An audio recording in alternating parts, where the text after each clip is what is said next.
এবছর কোরবানির ঈদে আমরা কিন্তু প্রচুর আনন্দ করছি আর প্রচুর পরিমাণে খাওয়া দাওয়া করছি।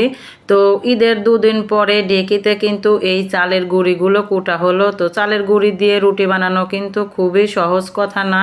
তো এটার জন্য পানি কিন্তু অনেকক্ষণ ধরে উতলে নিয়ে তার মধ্যে এরকম গুঁড়ি দিয়ে একটু ফাঁকা ফাঁকা করে দিয়ে অনেকক্ষণ ধরে ঢেকে রাখতে হয়। এই ধরুন 15 মিনিটের মতন এরকম ঢাকা দিয়ে না রাখলে কিন্তু আটাটা সেদ্ধ হয় না।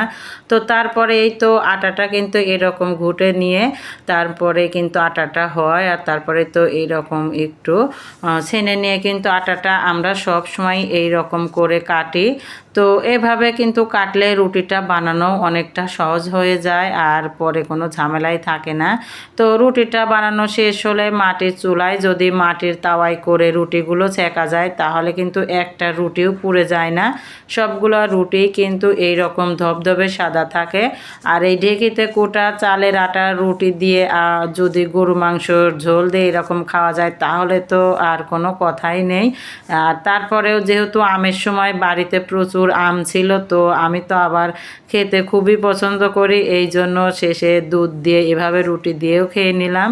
আর এই খাবারটা কিন্তু আমার কাছে খুবই প্রিয়, অন্য কার কাছে কেমন লাগে জানি না, আমার খুবই প্রিয় খাবার।